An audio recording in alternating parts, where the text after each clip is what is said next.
I've dedicated my life to local coverage of Washington, D.C. Not my life, but my professional life. And I'll be damned if I'm going to let it just die. I'm just not going to do it.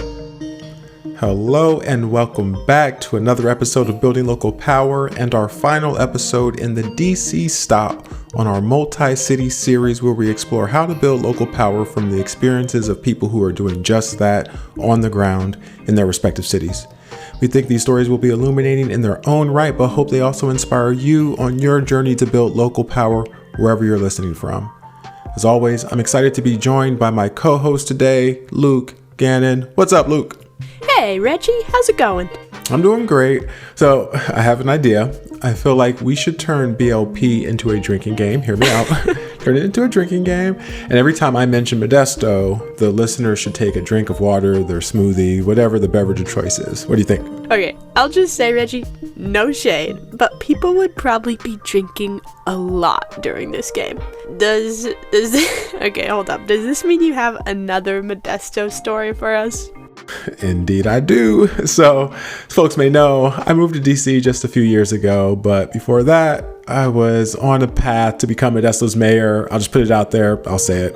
And, but part of the reason it felt that way was because of how plugged in I was to the city. I swear people were in awe of what I knew about the city, what was going on, who the players were, et cetera, et cetera. And whenever I would talk to people who were like fascinated by like the insights I had, I just openly shared, I read the Modesto Bee, right? And like, sure, it was a little more than that. I knew people, was connected, all of that. But my subscription to the Modesto Bee, my local paper, was truly like my superpower. And it's through that lens of the power of local journalism that I'm so excited to have today's guest on the show. Our guest on the show today, Harry Jaffe, is a longtime author and journalist who has lived in Washington, D.C. for over 40 years. He is the president of Spotlight DC, a nonprofit that raises funds for groundbreaking investigative journalism projects focused in the D.C. region. He has written multiple books and has always conducted detailed and honest reporting. Here's Harry. I raised and educated 3 daughters here in the public schools and have just come to love the city and care about the city and be concerned about the city. I'm originally from Philadelphia, so that colors a lot of how I think about politics and how I think about governing. You know, Philadelphia, a much older city, obviously, a city that is much more politically developed than Washington, D.C. Philadelphia part of a county, Philadelphia part of a state. Philadelphia has, things that we don't have here, voting rights. Philadelphia is a very locally defined and bound, and some would say circumscribed city. If you want to get elected to something in Philadelphia, Pennsylvania, you better be from Philadelphia. And Washington, D.C., I think the people say that D.C. is a transient city.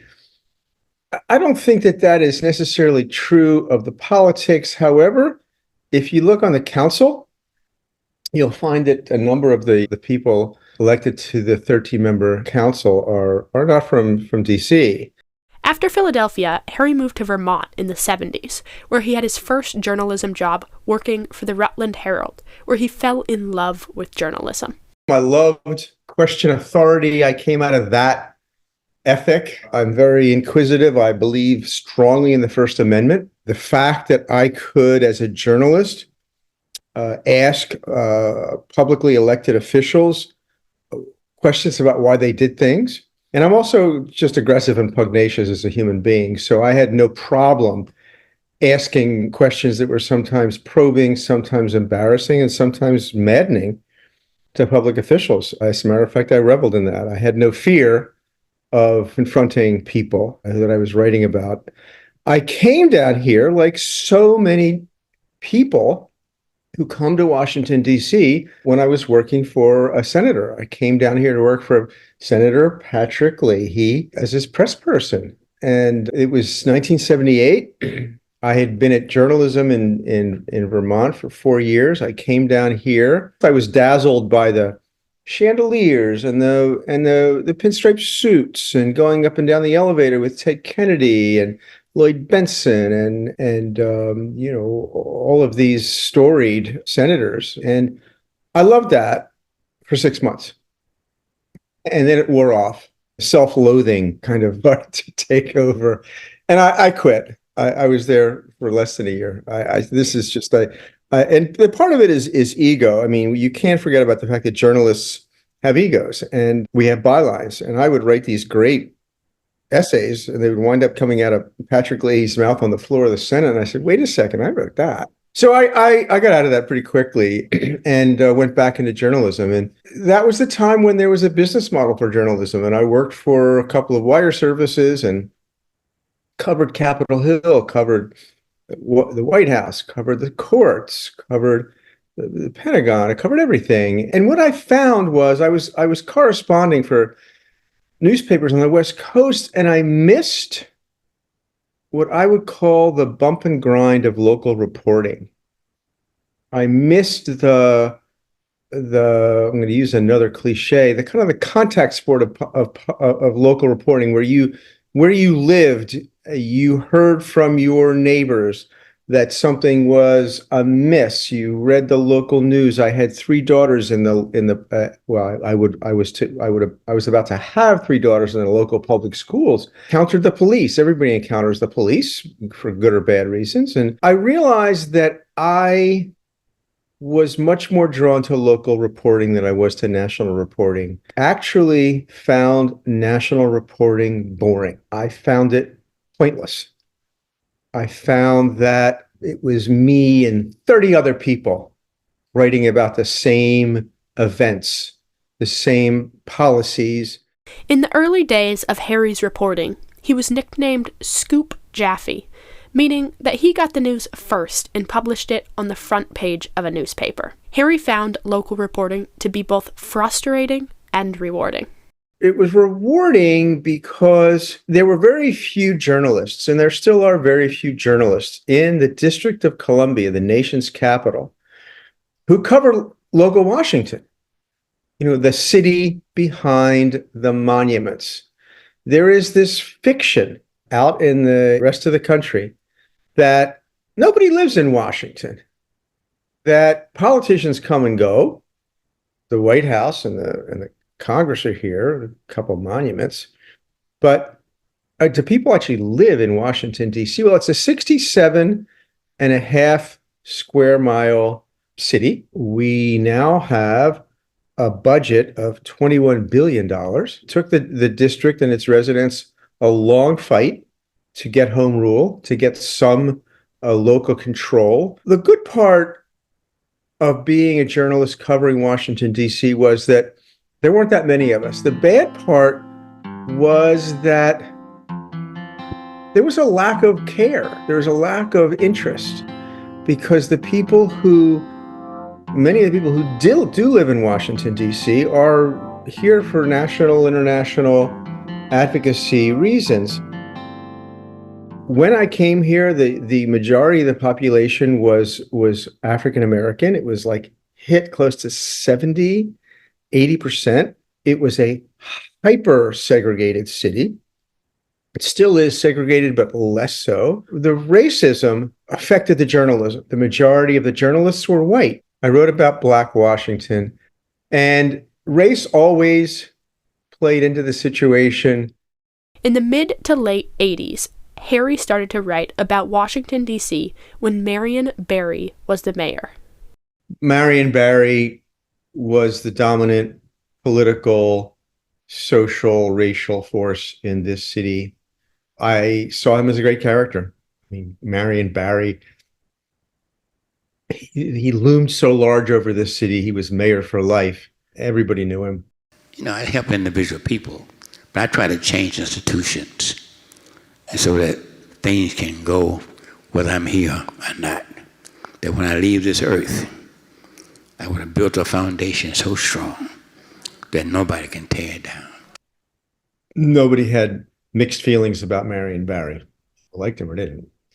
Loved him or didn't. His story coming up from sharecropper roots in Itta Bena, Mississippi, smart man, Kansas State University, just about to get a degree in chemistry, and got swept up in the civil rights movement, and then wound up in the movement and working for SNCC, the Student Nonviolent Coordinating Committee, and winds up in Washington, D.C. and builds a political network from the street up. And I was fortunate enough to be able to write a book about that called Dream City. Harry and Tom Sherwood co-authored a book called Dream City: Race, Power, and the Decline of Washington, D.C., where they detailed Marion Barry's rise to power.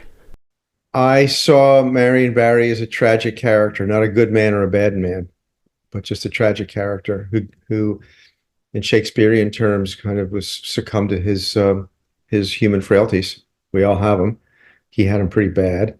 So Marion was the main character of most of my reporting in Washington, D.C. And I think that what's important here is that I became very deeply involved and concerned about the well-being of the District of Columbia and its residents. I knew the city end to end, and it bothered me then, and it still bothers me now, that there's not just hyper segregation, but the economics are so wildly disparate.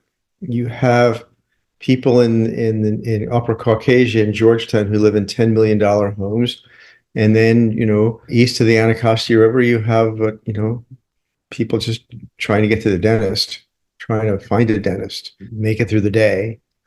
I find that heartbreaking, enraging. And so that became the focus of my journalism. In the late 80s and early 90s, local journalism was in full swing in D.C.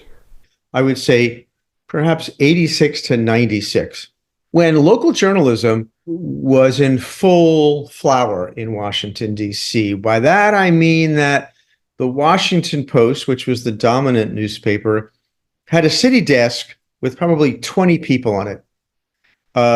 They had two reporters covering the courts. They had 4 or 5 people covering city government. They had 2 or 3 people covering the cops. They had an investigative team of 4 or 5 people.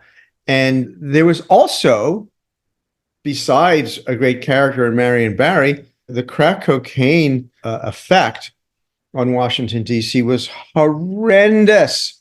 I mean, different and worse than almost any other city. I covered it in granular detail. There was a year, I think it was 1989, it might have been 90. There were 500 people killed in Washington, D.C. On many days, more than 2 a day. 500 people were killed in this city. It's a small town. At that point, I think we might have had a population of like 600,000 people. That's nuts. So if it bleeds, it reads. I mean, we cover, the news media came from all over the world to cover that. And one of Marion Barry's famous lines was, this is not Dodge City. No, it was worse. There was a focus on local coverage, and there was a focus because we had a mayor who was good copy, who was never corrupt. My man, Marion Barry, was uncorrupt and uncorruptible. He never took a dollar for any of his political actions. He never was rewarded for favoring one group, as opposed to another. If it bleeds, it reads. There was a great character. There was a city that was awash in blood. So there was, I would say, from the mid 80s to the mid 90s, the Washington Post, a ton of coverage. Every TV station was competing for scoops and news on local Washington. I was in the middle of it. I was working for a magazine called Regardes. It was a business magazine, but it was a business magazine focused on the regional business realm, which was essentially commercial property. Guardies, I had a column. It was a monthly magazine, believe it or not, a monthly column. It was a column called Gravy Train. And Gravy Train was my monthly take on where the money and the power came together. In 1990, Harry was hired by the Washingtonian magazine and was there for nearly 30 years. And I used to call myself the bad news reporter of the good news magazine because, like any regional magazine, the cover of Washingtonian was best restaurants, best ice cream, best place to get your hair done, best weekends, best this, best that. And you'd open it up and there'd be politics, crime, and blood on the page in my articles. And so I prided myself on writing about those kinds of stories. Back in the day, the anchor of local journalism was the Washington Post. The publisher of the Washington Post emphasized local matters, including local sports, events, education, business, the economy, and more. It won prizes both nationally and locally. But then the technological revolution took play. The digital revolution starts to put pressure on newspapers that were used to 20% growth every year. The Washington Post is part of the Washington Post company. It's on the New York Stock Exchange. Wall Street is saying, what's wrong with your profits here? The Post starts cutting staff. It cuts local staff first. So I would say that the local reporting suffered by just cutting staff. This happened, 10, 15 years ago. And the Post could not solve the business model compared to the New York Times, which did solve the business model. The Washington Post was out of gas and losing money, and Don Graham sold the newspaper to Jeff Bezos. And Jeff Bezos lives in Seattle. Jeff Bezos could not find his way to northeast, southwest Washington, D.C., unless maybe somebody drove him to the ballpark to see a Nationals game. He has no interest in local Washington. He's not a journalist. He's a businessman. He wants to make money. And, he wanted the brand, and he didn't want to lose any money. So that further diminished the importance of local journalism at the Washington Post. And the same forces if you think about it in cold terms, valuable internet readership is measured by numbers, sheer numbers. Google is successful because it has extravagant millions and billions of hits. Apple, millions and billions of people tap on that. Well, local Washington, D.C. is not that interesting to that, it's not interesting to that huge number of people. And by that measure, purely by that measure, there was less value in covering local Washington, D.C. And that became true for the radio stations. It became true of TV stations. The most horrible blow for covering local Washington happened relatively recently. There was an internet journalism project called the DCist. It went under, but the person who was running DCist in Washington, D.C. convinced WAMU, the local radio station, to take it on. And so a little money changed hands, but DCist became, for the past 5 or 6 years, a really vibrant source of local news. People loved it, thirsted for it. And in February, a few months ago, WAMU, which is the most successful and largest NPR affiliate in the country, closed it. Summarily shut it down. Shut it down in kind of a mean-spirited, vicious way. Shut it down, closed reporters out, didn't give readers access to archives. And there was a public outcry. I mean, it was a political event. The mayor spoke up. The city council spoke up, and it didn't revive DCist, but at least WAM said, "Okay, we'll free up the archives," because there was just really important local reporting done there. And so the economics, the business model's failure has had a devastating effect in local coverage in Washington, D.C., as it has across the country. But because we had such a small universe of journalists and readers, a small loss had big impact. But Harry thinks that in DC and even around the country, there is a thirst for local news. The Washington Informer, which is an African-American weekly in Ward 8 in Congress Heights, which has been in the Rolark family for, this is second generation. Janeese Rolark Barnes is now the publisher. They're doing well. I think that there is a thirst for news. The evidence of that is that the Washington Post, in its latest reshuffling of publishers, they apparently they've announced that they're going to have a new local unit, a new local publishing platform. But I have to remind you that it's going to be a paid platform. So I think that in the next year or two, we're actually going to see evidence. We hope that the trend bends toward funding local news, original investigative reporting, and small journalism outlets that are impacting readers. This is exactly what Harry's organization, Spotlight DC, funds. In about 2018, I became concerned, I would say angry, at the lack of coverage of Washington, D.C., in particular, what's called accountability journalism.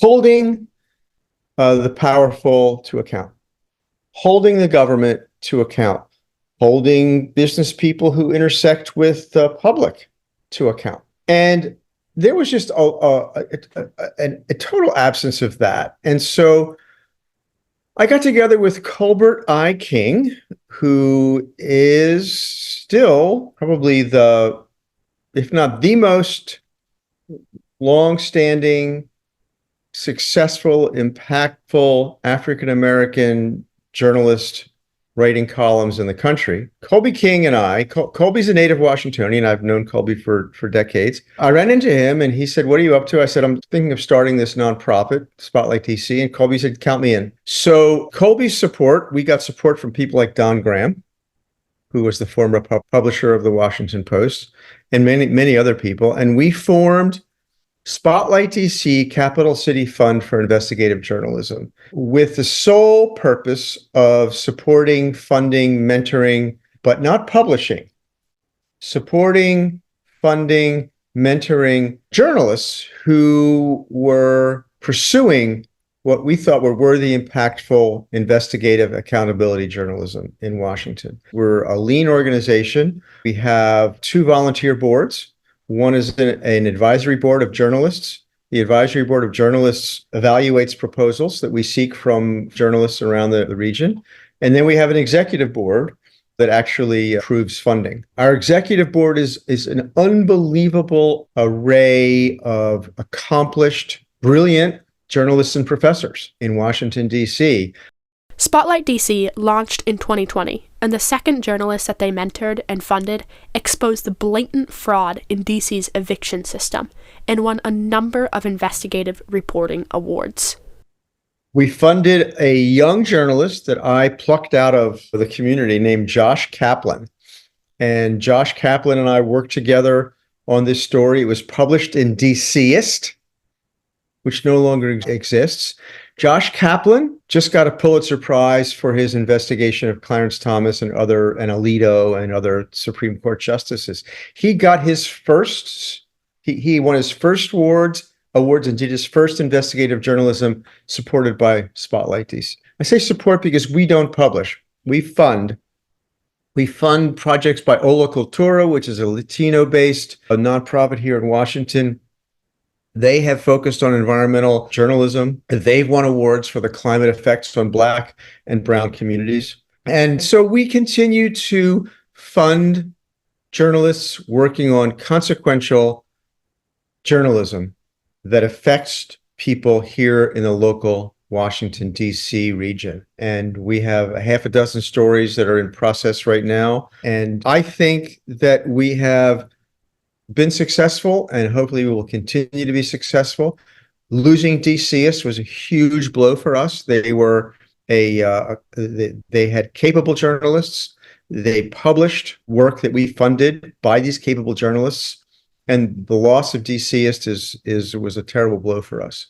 helping a young, promising journalist achieve his or her journalistic goal investigatively and accountability journalism. It's very hard raising funds.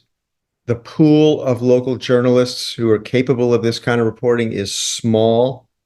It's a challenge both to raise funds and to find journalists who can do the kind of work that we will fund. There are other positive steps toward funding local, strong, investigative journalism on the horizon. Councilmember Janeese Lewis-George introduced the Local News Funding Act to fund media outlets that report local news. Each D.C. registered voter would receive news coupons to allocate to their preferred news outlets, and the number of news coupons each outlet receives would determine its share of funding. Councilmember Janeese Lewis-George's legislation is an absolute game changer. It's a lifeline for us. I can't tell you what its prospects are within the politically and within the council and the execution by the executive branch. But I can tell you, the first time in my life, I'm gonna lobby. I'm gonna advocate for it. We desperately need that as a base. There are efforts nationwide to use public funds to help local nonprofit journalism enterprises. I think Colorado, I think of California, I think there's one in Washington. So this is not groundbreaking.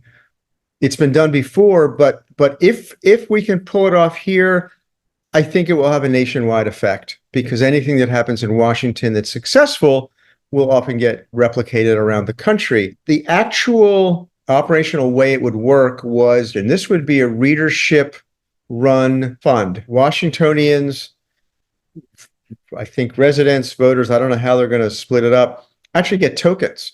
And the tokens are valuable, have value. And so I would think that it would be a tremendous help to the Washington Informer, which has a dedicated readership.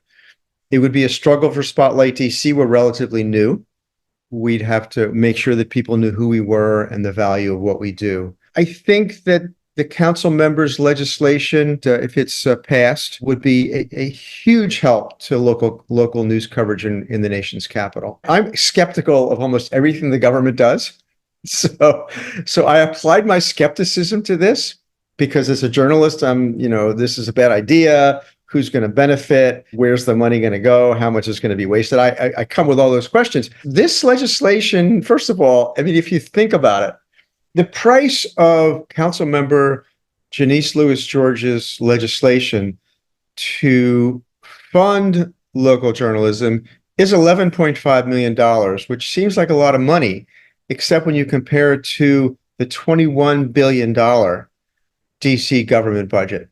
And it would have a resonating, amplifying effect on local journalism. And it would also acknowledge the value of local journalism. I mean, there's too much that goes on in every government that is not, where there's no oversight, no accountability. Nobody's watching. And so I've dedicated my life to local coverage of Washington, D.C. Not my life, but my professional life. And I'll be damned if I'm going to let it just die. I'm just not going to do it. And running Spotlight DC has been a challenge, difficult, it becomes harder all the time. Money goes away, money comes, money goes away. Right now, money is kind of lurking. But if Spotlight DC and other local news outlets and other local Washington, D.C. local journalism organizations could depend on government funding as a basis, I think it would enshrine local journalism. It would give local journalists the ability to examine and to report on the government and the politics. And I think that that's essential. I mean, but I think that information about your local government, schools, your cops, public health is essential. It needs to be examined. It needs to be reported on. What's working, what's not working. I don't trust public officials to do it themselves. The nation's capital, looked at as a gleaming symbol of peace and hope, is often the setting for vicious contradictions and devastating conflicts over race, class, and power. Harry Jaffe's book covers just this. Washington, D.C. and local Washington, D.C. is not like Boston, New York, Philadelphia. It doesn't engender that many books. And the best account of local journalism and local government and local finance and development is still Dream City, a book by Tom Sherwood and Harry Jaffe. Harry, thank you for your insight into the history and present state of DC's press. Now, if you are a journalist in DC reporting on holding the government and leaders accountable, and you have a scoop, check out Spotlight DC. Great job, Luke. As always, thank you for incredible work in putting this episode together. And Harry, what a wealth of knowledge and insight into DC and the local journalism scene here for the last several decades. Your continued efforts are indeed essential to the health of the city, our nation's capital. And similarly, in cities across the country that are looking for ways to rebuild and maintain an industry that keeps residents informed, engaged, and holds the leaders accountable, please keep it up. And thank you. And thanks to all of you, our listeners, for tuning in. We'll be back again in 2 weeks. We're going to take a break from the city series to prepare for the next stop. And while we prepare, we're going to dust off some episodes from the archives and revisit some discussions that are especially timely today with some fresh takes from our team. Think of your favorite movie or music remake, rebooted, and remixed. That's what's in store, so stay tuned. But in the meantime, check out the show notes from today's episode to dive deeper into what we discussed today. And as always, you can visit ilsr.org for more on our work to fight corporate control and build local power. And as always, we love your emails, so send us an email to buildinglocalpower@ilsr.org to let us know what's on your mind. This show is produced by Luke Gannon and me, Reggie Rucker. The podcast is edited by Luke Gannon and Taya Noel. The music for the season is also composed by Taya Noel. Thank you so much for listening to Building Local Power.